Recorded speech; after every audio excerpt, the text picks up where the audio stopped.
সারা দেশের মতো বরিশাল ও ময়মনসিংহ বিভাগেও ছড়িয়ে পড়েছে হামির প্রাদুর্ভাব। সংক্রমণ ঠেকাতে টিকা কার্যক্রম শুরু করেছে সিটি কর্পোরেশন। এ বিষয়ে জানাতে বরিশাল থেকে যুক্ত হচ্ছেন ফিরদাউস সোহাগ, ময়মনসিংহ থেকে হারুনুর রশিদ এবং সিরাজগঞ্জ থেকে যুক্ত হচ্ছেন রিফাত রহমান। শুরুতেই যাচ্ছি বরিশালে সোহাগের কাছে। সোহাগ, টিকা কার্যক্রমের বিস্তারিত কি তথ্য রয়েছে আপনার কাছে জানাবেন?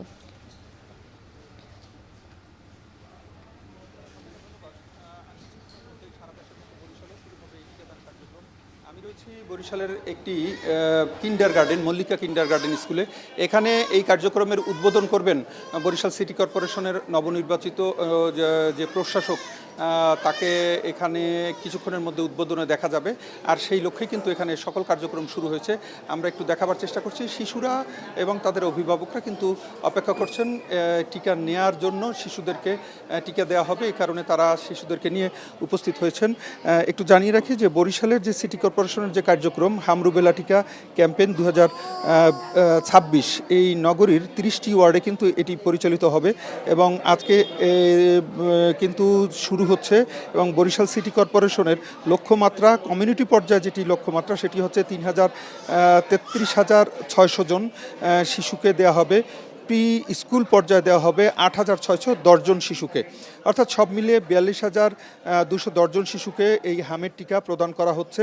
এবং এই হামের টিকা প্রদানে সকল শিশু যাতে সুন্দরভাবে অংশগ্রহণ করে সে লক্ষ্যে সরকারের তরফ থেকে কিন্তু সিটি কর্পোরেশনের তরফ থেকে বা সরকারের তরফ থেকে ব্যবস্থা নেওয়া হয়েছে। আমরা এখানে দেখছি যে সিটি কর্পোরেশনের সিইও, বিভাগীয় স্বাস্থ্য কর্মকর্তা এরা কিন্তু উপস্থিত হয়েছেন এবং কিছুক্ষণের মধ্যেই আমরা জানতে পেরেছি যে বরিশাল সিটির যে প্রশাসক তিনি এখানে উপস্থিত হবেন এবং তিনি উপস্থিত হলে একটি শিশুকে টিকা দেওয়া হবে এবং তার মধ্য দিয়ে কিন্তু এই কার্যক্রমে শুরু হয়ে যাবে। প্রথম 6 দিন প্রাক প্রাথমিক বিদ্যালয়, নার্সারি এবং কিন্ডারগার্টেন পর্যায়ে এবং পরবর্তী যে 2টি সপ্তাহ রয়েছে সেখানে কিন্তু আউটরিচ যেগুলো রয়েছে, বরিশালের আউটরিচ রয়েছে 240টা, সেই আউটরিচে কিন্তু টিকা দেওয়া হবে।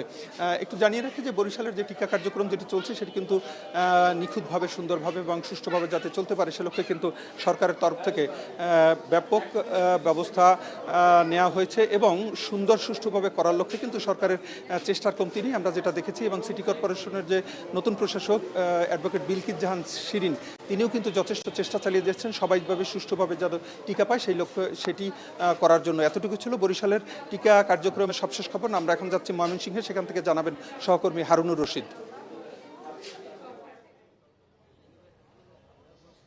ধন্যবাদ সোহাগ। ময়মনসিংহ সিটি কর্পোরেশনেও আজকে হাম রুবেলার যে টিকা কার্যক্রম সেটি শুরু হয়েছে।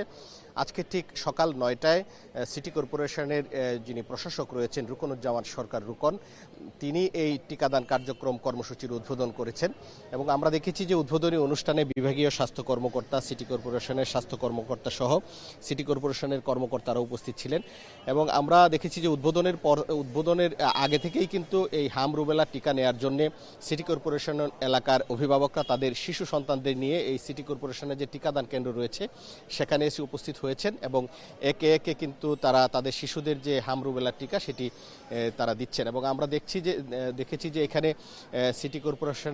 সিটি কর্পোরেশনের পক্ষ থেকে যে সমস্ত শিশুরা টিকা নিতে আসছে তাদেরকে চকলেট দেয়া হচ্ছে এবং সিটি কর্পোরেশনের যিনি প্রশাসক রয়েছেন তিনি সার্বক্ষণিক এই কার্যক্রমের তদারকি করছেন এবং সিটি কর্পোরেশনের অন্যান্য যারা কর্মকর্তা রয়েছেন তারাও কিন্তু এখানে রয়েছেন। তবে আমি একটু যদি জানিয়ে রাখি যে ময়মনসিংহ সিটি কর্পোরেশনের যে টিকা কার্যক্রম আজকে শুরু হয়েছে এটি আগামী মাসের 12 তারিখ পর্যন্ত চলবে। এক মাসে এই সিটি কর্পোরেশনের লক্ষ্যমাত্রা রয়েছে 58,668 জন শিশুকে টিকা দেওয়া হবে। এর জন্য 70টি টিকা কেন্দ্র রয়েছে।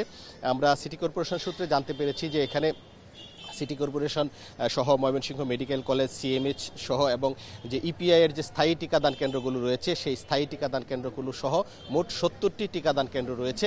এই 70টি টিকাদান কেন্দ্রে কিন্তু যারা এখানে টিকাদান করবেন শিশুদের তারা কিন্তু এই কেন্দ্রগুলোতে যেয়েই তারা তাদের যে টিকাদান কার্যক্রম সেটি সম্পন্ন করতে পারবেন। এবং আমি একটু যদি জানিয়ে রাখি যে ময়মনসিংহ মেডিকেল কলেজে কিন্তু হাম আক্রান্ত শিশুর সংখ্যা বেশ বেড়েছে। হয়েছে এবং গত 24 ঘন্টায় ময়মনসিংহ মেডিকেলে কিন্তু 2 জন শিশু মৃত্যুবরণ করেছে হাসপাতাল সূত্রে, যেটি আমরা জানতে পেরেছি। তবে চিকিৎসকরা যেটি বলছেন যে গত 24 ঘন্টায় 26 জন শিশু নতুন করে ভর্তি হয়েছে এবং 28 জন শিশু যারা সুস্থ হয়ে বাড়ি ফিরে গেছেন। এবং সিটি কর্পোরেশন থেকে একটি বিষয় জানানো হয়েছে যে ময়মনসিংহ মেডিকেল কলেজে যে সমস্ত শিশুরা ভর্তি হচ্ছে আক্রান্ত, এর বেশিরভাগই কিন্তু সিটি কর্পোরেশনের বাইরের এলাকায়। অর্থাৎ মার্চ মাসে এই হাম রুবেলার সংক্রমণ শুরু হওয়ার পর থেকে সিটি কর্পোরেশন এলাকাতে সিটি কর্পোরেশনের তথ্য মতে 14 জন শিশু হামে আক্রান্ত হয়েছে এবং সিটি কর্পোরেশন আশা করছে আজকে থেকে যে হাম রুবেলার টিকাদান কার্যক্রম শুরু হয়েছে, এই টিকাদান কার্যক্রম শেষ হওয়ার পর সিটি কর্পোরেশন এরিয়াতে হামের যে প্রাদুর্ভাব সেটি অনেকটাই কমে যাবে, এটি তারা কিন্তু আশা করছেন। তো সব মিলিয়ে এই ছিল আমার কাছে ময়মনসিংহ থেকে হাম রুবেলা টিকাদান কার্যক্রমের সর্বশেষ খবর। এখন আমরা চলে যাচ্ছি সিরাজগঞ্জ, সেখানে রয়েছেন আমাদের সহকর্মী রিফাত রহমান, তিনি জানাবেন সেখানকার টিকাদান কার্যক্রমের খবর। ধন্যবাদ হারুন। আসলে সিরাজগঞ্জেও কিন্তু হামের যে প্রাদুর্ভাব সেটি কিন্তু বাড়ছে। প্রতিদিনই এই হামে আক্রান্ত হয়ে শিশু কিন্তু ভর্তি হচ্ছে সিরাজগঞ্জের বিভিন্ন হাসপাতালে। আমি যে হাসপাতালে রয়েছি এটি সিরাজগঞ্জের শহীদ মনসুর আলী মেডিকেল কলেজ হাসপাতাল। এই হাসপাতালেও কিন্তু গত 7 দিনে হামে আক্রান্ত শিশুর সংখ্যা কিন্তু বেড়েছে, ভর্তির সংখ্যা। এখন পর্যন্ত কিন্তু 15 শিশু কিন্তু এই হাসপাতালে ভর্তি রয়েছে এবং হামের চিকিৎসা নিচ্ছে। আমি জেলা সিভিল সার্জন অফিসের যিনি কর্মকর্তা রয়েছেন তার সাথে কথা বলেছি। তিনি যেটি জানিয়েছেন যে প্রতিদিনই কিন্তু এই হামে আক্রান্ত হয়ে কিংবা হামের প্রাদুর্ভাব নিয়ে হাসপাতালে শিশুরা ভর্তি হচ্ছেন। এখন পর্যন্ত সিরাজগঞ্জ জেলায় প্রায় 104 জন শিশু কিন্তু এই হামে আক্রান্ত হয়েছেন।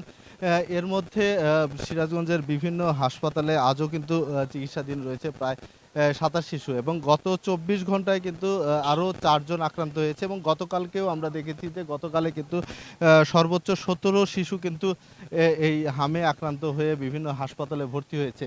তবে আসলে এই যে হামে আক্রান্তের সংখ্যা বাড়ছে, হামের উপসর্গ নিয়ে হাসপাতালে ভর্তির সংখ্যা বাড়ছে, তবে এখন পর্যন্ত কিন্তু সিরাজগঞ্জের টিকাদান কর্মসূচি এখন পর্যন্ত শুরু হয়নি, যে কারণে আসলে যারা শিশুর অভিভাবকরা রয়েছেন তাদের কিন্তু তাদের যে দুশ্চিন্তা সেটি কিন্তু বাড়ছে। তারা আসলে বলছেন যে যেভাবে আসলে হামের প্রাদুর্ভাব বাড়ছে সিরাজগঞ্জে, তাতে আসলে দ্রুত এই হামের টিকা দেওয়ার জন্য তারা জোর দিয়েছেন। পাশাপাশি আমি চিকিৎসকদের সাথে কথা বলেছি, তারা যেটি বলছেন যে আসলে যেহেতু হামের প্রাদুর্ভাব বাড়ছে সিরাজগঞ্জে, সেক্ষেত্রে আসলে শিশুদের এটা বাড়তি যত্নে নেওয়ার কথা কিন্তু তারা বলছেন অভিভাবকদের। পাশাপাশি প্রয়োজন ছাড়া শিশুদের আসলে বাইরে বের না হতেও কিন্তু তারা কিন্তু পরামর্শ দিচ্ছেন। তবে আসলে এই যে হামের প্রাদুর্ভাব বাড়ছে, তবে স্বস্তির বিষয় হলো এখন পর্যন্ত কিন্তু সিরাজগঞ্জে হামে আক্রান্ত হয়ে কোনো শিশু মারা যায়নি, কিংবা এখন পর্যন্ত প্রায় 77 জন শিশু কিন্তু এই হামের চিকিৎসা নিয়ে তারা বাড়ি ফিরেছেন সুস্থ হয়ে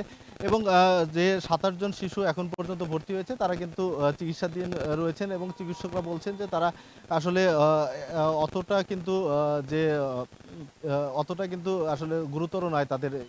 তবে চিকিৎসা কার্যক্রম চলছে এবং হামের টিকাদান কর্মসূচি যাতে শুরু হয় সেদিকেও কিন্তু জোর দিয়েছে অভিভাবকরা। তো সিরাজগঞ্জ থেকে হামের প্রাদুর্ভাব নিয়ে এই ছিল আমার কাছে সবশেষ।